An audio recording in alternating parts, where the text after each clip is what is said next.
Me llamo Salem Ergui, nací en Barcelona hace ya muchos años, no decimos la fecha. Yo quise un poco explicar que Israel es un conjunto de países, no hay un solo Israel. Cuando a veces me preguntan qué piensa Israel, el Israel de Umm-al-Fahem no es el Israel de Jerusalén, ni el Israel de Ofra, ni Israel de Ashdod, o Israel de Tel Aviv o de Jerusalén. Incluso en el propio gobierno hay miles de voces, en este momento hay 3 gobiernos en una coalición. Jerusalén también representa el pasado y el futuro y el presente, como aquí en el centro Mamila, que es una especie de nexo entre Occidente y Oriente, entre pasado y futuro, entre lo comercial y lo espiritual. Por primera vez desde los años 90, las tropas israelíes se encuentran aquí, en Shati, en el corazón de la Franja de Gaza. Estamos en la zona de Kiryat Shmona, al norte de Israel. La artillería israelí no cesa sus ataques contra el sur del Líbano.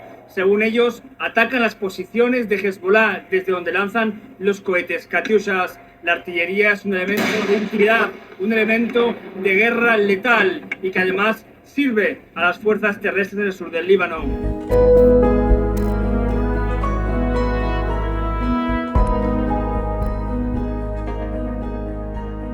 Tengo hoy conmigo una sorpresa, seguramente muchos de ustedes ya lo conocen porque además de que es uno de los corresponsales más leídos y más vistos, sobre todo en España, yo en mis directos lo he recomendado mucho, son muy pocos los corresponsales que yo recomiendo, que desde mi punto de vista son objetivos y son de fiar, y él es uno de ellos, hace ya varios años que nos conocemos, nada más y nada menos que el gran Sal Emergui. Sal, gracias por venir. Un placer estar en tu casa tan visitada. Muchas gracias. Bueno, y está aquí Salem Ergui porque después de 25 años como corresponsal aquí en estas tierras, por fin ha sacado su primer libro, que se llama Descifrando Israel, y ya para calmar ansiedades, lo digo de una y luego lo repetimos más, tienen el link en la descripción del vídeo, así que van, por favor, todos en masa a comprarse el libro de Salem Ergui.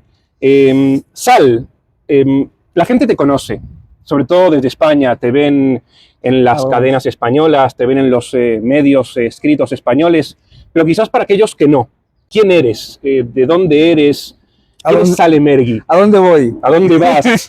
Claro. En primer lugar, me llamo Salem Ergui, nací en Barcelona hace ya muchos años, no decimos la fecha, y vivo aquí en Israel desde finales de los 90. Evidentemente estudié la carrera de periodismo en Barcelona, me vine aquí para trabajar en una radio pequeñita catalana que se llama Com Radio, que ya está muerta, desaparecida, y desde entonces, pues evidentemente muchos medios. Y sí, ahora mismo colaboro para varios medios, el diario El Mundo, algunas televisiones en España, por supuesto, la radio RAC 1. En Israel también hago comentarios, comento partidos de la Liga de Fútbol en el canal de deporte israelí, de la Liga Española, por supuesto. Te veo ahí. Y nada, intento vivir y trabajar y en esta zona que para un periodista es una zona fabulosa, es realmente algo así como en Israel se diría Luna Park, ¿no? Es decir, un parque de atracciones espectacular para un periodista, aunque para un ciudadano que vive aquí, por supuesto, es una tierra difícil de vivir. O sea, tú terminaste tu carrera de periodismo en Barcelona y directo te tiraste de cabeza y viniste a Israel. Este fue tu primer destino y de hecho el único prácticamente. Sí, no, desde aquí es la base, evidentemente he cubierto eventos importantes en la región, la primavera árabe, por supuesto, en Egipto, Libia, todo tipo de cumbres de paz que no acabaron en nada, el entierro del rey Hussein en Jordania, todo tipo de acontecimientos, pero por supuesto la base es la actualidad del conflicto entre israelíes y palestinos y también la actualidad, o diríamos la realidad de Israel desde aquí. ¿Por qué Israel?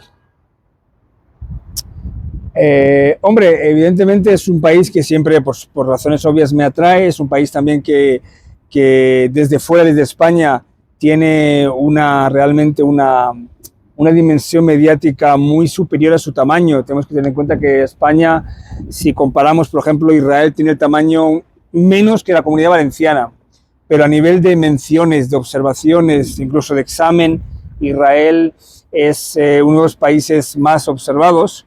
Yo siempre cito lo que decía Pinhas Lavon, que es un dirigente sionista, que luego fue ministro de Defensa, ministro israelí, que decía, cuando se creó el Estado de Israel en el 48, avisó, ¿no? La teoría del escaparate, y avisó a Israel, avisó a su pueblo, a su gente, que al menor bostezo que pasaría en un nuevo país sería portada en todos los diarios.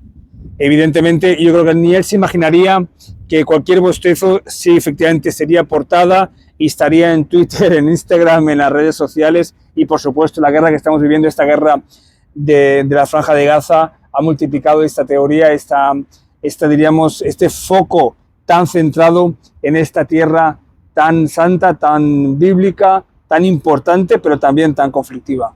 Muy interesante. ¿Te parece un poco? Estamos aquí en Jerusalén. De hecho, estamos frente a las murallas de Jerusalén y del otro lado tenemos la ciudad moderna. Es ese contraste, ¿no?, que hay en Israel, siempre todo lo viejo, todo lo nuevo. Tel Aviv, Jerusalén, dos ciudades de mucho contraste que aparecen también mencionadas en tu libro. ¿Te parece un poco que quizás nos movamos un poquito, caminemos un poquito y así también nos hablas un poco de tu libro en relación con el contexto? Perfecto, vamos y ala.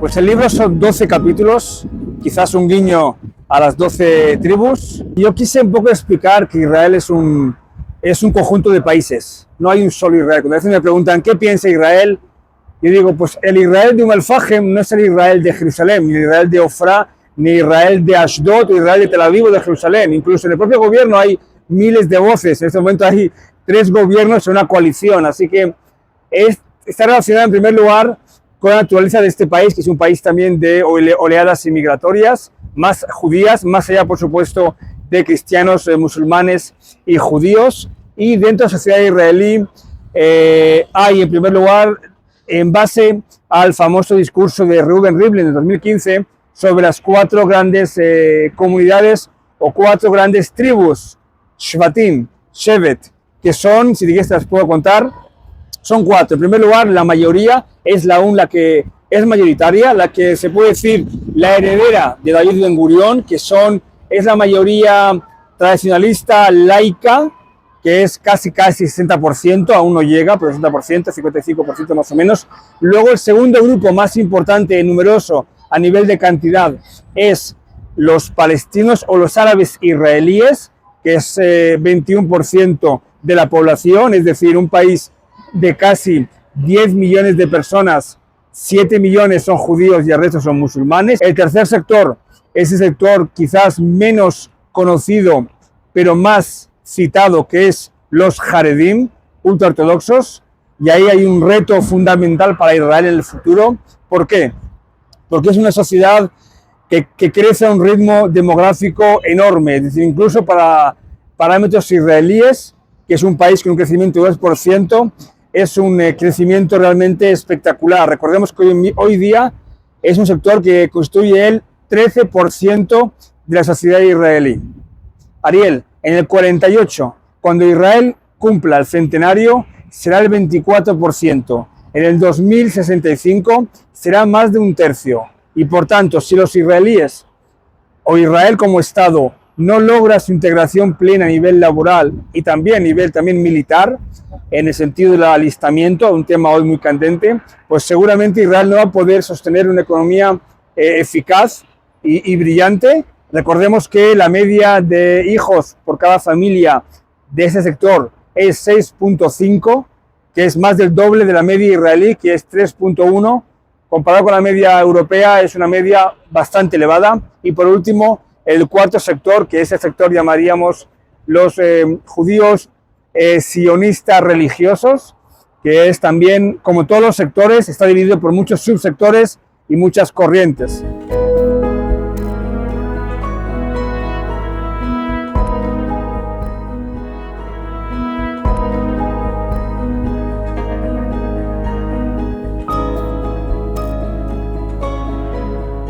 Yo he empezado a leer el libro, me estoy dando cuenta ya en sus inicios, en los primeros capítulos, de que el libro tiene muchos datos, mucha información y además contado todo de una forma muy amena. En primer lugar, gracias. En segundo lugar, es un libro que, pese a que tiene más de 500 páginas, la gente que lo está leyendo me está diciendo que lo puede leer de forma amena porque engloba, diríamos, muchos capítulos, muchos personajes, muchos temas, muchos acontecimientos históricos y todo ello junto en 12 capítulos. Y para que no molestar y no enrollarme demasiado, Te diré los capítulos, los que me acuerde, por supuesto. El primero es Luces y Sombras sobre Israel. El segundo es lo que dijimos, los 4 sectores de Israel. El tercero es Jerusalén, Tel Aviv y Haifa. Hago un recorrido histórico, pero también actual, sobre las 3 ciudades. Jerusalén, la ciudad santa, la ciudad que vive del pasado y del presente. Tel Aviv, como escribo en el libro, una de las ciudades más bonitas y para vivir es realmente espectacular, que Tel Aviv representa también el futuro, aunque por ejemplo Jerusalén también representa el pasado y el futuro y el presente, como aquí en el centro Mamila, que es una especie de nexo entre Occidente y Oriente, entre pasado y futuro, entre lo comercial y lo espiritual. Un capítulo especial es los kibutzim, escrito mucho antes de lo que pasó en octubre y por tanto tiene más relevancia. Me fui hasta Tgania con el primer kibutz fundado en 1910 y por supuesto los kibutzim del sur, también Moshavim. Me explico que el kibutz no ha muerto, la idea no ha muerto, simplemente se ha sabido, diríamos que adaptar a los nuevos tiempos. Y si antes, por ejemplo, en los kibutz se ordeñaban vacas, ahora se crean chips para todo el mundo. Un capítulo también curioso, interesante, sobre las colonias. Ahí tengo una discusión con una persona también de un asentamiento, una entrevista bastante amplia, sincera, en el que me explica sus argumentos. Un capítulo del Mossad, ahí sí que ahí realmente explico las 8 o 9 misiones más conocidas con detalles impresionantes que yo no sabía y seguramente muchos de vosotros tampoco conocéis. Por ejemplo, entrevisto a Rafi Itan, el famoso líder del Mossad. A los 91 años lo entrevisté, poco antes de morir, y me contaba cómo hizo la operación de captura del criminal nazi Adolf Eichmann. Me explica todos los detalles, el papel de una mujer, me explica cómo tenía problemas de las rodillas. Una persona, cuando le vi, realmente no parecía una de las leyendas del Mossad, era una persona de unos 50, casi como Ben Gurión, con unas gafas más grandes casi que su chaqueta, algo realmente impresionante, tomando pistachos, y nunca olvidaré cuando le pregunté si ha matado a alguien en su carrera, por supuesto una pregunta un poco ya al final, y hizo una de esas sonrisas así entre maliciosa, no respondió por supuesto. Un capítulo de la central nuclear de Dimona, o como llaman en Israel, la fábrica textil en Dimona, y cómo el ministro de Exteriores de Egipto le pide a Shimon Peres, que fue el arquitecto con Ben Gurión de esta central, que le deje visitar, y cuál es la respuesta ingeniosa de Peres. Un capítulo entero y bastante denso sobre el ejército, en las entrañas del ejército, sus operaciones más importantes, como por ejemplo la operación Entebbe. Hay entrevista a una familia secuestrada, hay entrevista a un oficial, Barlev, que estuvo en el Hércules, que llegó a Entebbe y bajó en este Cadillac que parecía del dictador africano para disimular, para sorprender al enemigo, es decir, a la policía y a las fuerzas de seguridad de Uganda. Era, por supuesto, amigo íntimo de Yori Netanyahu. Explico por qué Benjamín Netanyahu en ese momento empezó realmente su carrera política o en público en Estados Unidos. Ahí en Boston fue cuando se dio a conocer, cuando llamaban por teléfono sobre la muerte de Yoni. Y también entrevisté a un soldado que pasó de forma anónima a la historia, pero es un soldado que quedó paralítico en esta operación, una persona realmente impresionante. Por supuesto, ataques aéreos israelíes al reactor nuclear de Siria e Irak. Y ya para acabar, capítulos como la memoria de la Shoah, lo que impacta aún en Israel, su papel del holocausto aún en Israel. Un capítulo curioso que yo creo que no se ha tocado mucho fuera de Israel, sobre todo no en español y nunca lo he visto, es la sátira israelí y el humor judío, la diferencia entre uno y otro, y cómo a través del humor y de la sátira se pueden conocer los sectores. Cada sector también tiene su representante en el humor, y por supuesto cuento ahí muchos chistes que demuestran que no hay ningún tipo de tabú en la sociedad israelí, porque también hacen ironía del tratamiento sobre el holocausto, por ejemplo. Un capítulo especial sobre el papel de la mujer, y un capítulo muy interesante y también muy amplio sobre por qué el Startup Nation, la industria, el ecosistema tecnológico tiene tanto éxito. Lo bueno de este libro es que son 12 capítulos, en los que cada uno puede ir directamente al capítulo que desea, es decir, si le interesa el Mossad, va al Mossad, o al Tzal, va al Tzal, o a Jerusalén, y realmente lo que se vive aquí cerca, entre el Santo Sepulcro, las mezquitas, el Kotel, es decir, todo junto. Por tanto, es un libro denso, con muchos datos, y espero sobre todo que sea atractivo y que interese.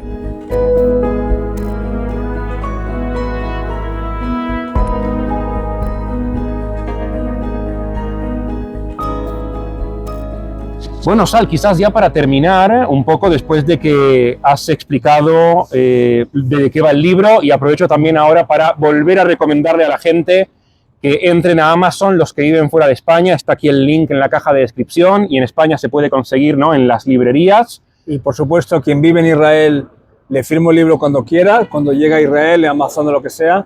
Y si alguna persona, comunidad o ente está interesado en invitarme o organizar una reunión, una charla sobre Israel y el libro, en cualquier parte del mundo, si me lo permite el trabajo aquí, que como tú sabes es un trabajo bastante duro y con mucho trabajo, muchas noticias, pues por supuesto iría encantado.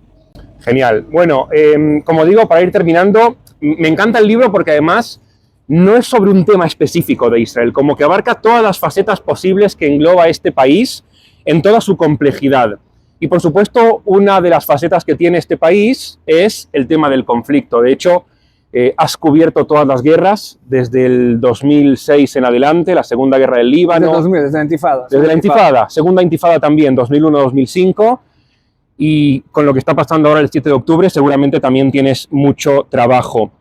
Yo quería preguntarte, para hacerlo un poco también más actual, ¿cómo crees que va a influir en Israel, en el futuro del Estado de Israel, todo lo que está pasando ahora como consecuencia del 7 de octubre? Pues yo a veces digo que los israelíes no son conscientes de lo que va a suponer esta guerra en Gaza fuera de Israel, pero también digo que los que viven fuera de Israel no son conscientes realmente del impacto que tuvo el 7 de octubre en los israelíes y para los israelíes, para muchos sectores. Es una sociedad hoy mucho más desconfiada, en primer lugar hacia sus propios líderes. Una vaca sagrada como el ejército sufrió un golpe no solo a nivel regional, que es para Israel un asunto existencial, porque Israel, como decía Golda Meir, si los árabes, según Golda Meir, si los países árabes dejan las armas habrá paz, y si Israel deja las armas Israel no existirá. Pues esas frases de Golda Meir tan famosas han vuelto ahora, en el sentido que los israelíes han vuelto a sentirse como una especie de vivir en una mesadá moderna, una fortaleza. ¿Por qué? Porque el ejército israelí en el 7 de octubre no estuvo a la altura, precisamente no estuvo punto, no llegó, tardó en llegar y por tanto hay una sensación de desconfianza en primer lugar hacia los líderes políticos y militares. También hay desconfianza hacia, por ejemplo, como tú decías, el conflicto, el proceso de paz. Yo me acuerdo, día después del atentado de Hamas, que recordemos es el ataque más grave desde el 48 en Israel, mucho más que cualquier país árabe, porque se compara con Kippur, pero en Kippur quien fue sorprendido era el soldado que estaba desplegado en la frontera del Golán o del Sinai. Aquí quien fue sorprendido fue una viejecita en una cocina o una chica bailando en el Festival Nova. Sí, es peor que Yom Kippur. Es mucho peor en todos los niveles, también a nivel numérico. Es decir, yo digo en el libro, y perdón el avance, pero el 7 de octubre es una mezcla de 11S, Pearl Harbor, Múnich 72 y Entebbe. Todo junto se mete en este evento tan histórico. Y digo desconfianza porque los israelíes son cada vez más desconfiados hacia los palestinos, por supuesto, pero no solo hacia Hamas en Gaza, porque pensaban que Hamas era un grupo, sabían que era un grupo yihadista que quiere suceder Israel, pero era más pragmático. Y Sinwar, el líder de Hamas, demostró que no, que el 7 de octubre él fue, diríamos, como explico en el libro, Sinwar prefirió ser Saladino y no reformar la calle Saladino en Gaza. Es decir, vio más a su historia desde su punto de vista y por tanto los israelíes son cada vez piensan menos en un acuerdo de paz con los palestinos porque ven que es más difícil, y eso me lo dicen mucha gente que es del centro izquierdo o izquierda, gente de Meretz, por ejemplo, que vivía en los kibutzim, que apoyaban a los palestinos, incluso muchos de ellos, como Vivian Silver, que fue asesinada, llevaba niños palestinos de Gaza a los hospitales y fue asesinada en el 7 de octubre, es decir, hay un golpe tremendo al centro izquierda y a la izquierda en Israel, que poco a poco seguramente se va a reparar porque el tiempo finalmente lo puede curar todo. Y curiosamente en Israel hay un fenómeno político que es la sociedad y un poco más a la derecha, pero al mismo tiempo es cada vez más anti-Netanyahu, porque mucha gente en la derecha se siente decepcionada con Netanyahu, y por tanto habrá más dificultad en Israel hacia un acuerdo de paz, porque eso significa retirarse de muchas partes de los territorios, y después de lo que pasó es más problemático. También en la sociedad palestina, por lo que está pasando en Gaza, la destrucción y muertes, hay menos empatía, es decir, la desconfianza y empatía entre ambos es cada vez mayor, pero al mismo tiempo una crisis tan grande, quizás puede de ahí salir un acuerdo, yo no digo de paz, porque la paz nunca va a ser una paz, diríamos, de grandes vecinos, sino va a ser una paz fría, como incluso el propio Amos Oz, le cito en la entrevista que le hice, es una paz, diríamos, fría entre personas que deciden compartir algo, pero no es una paz, diríamos, caliente, sino fría, como la que hoy, por ejemplo, hay entre Egipto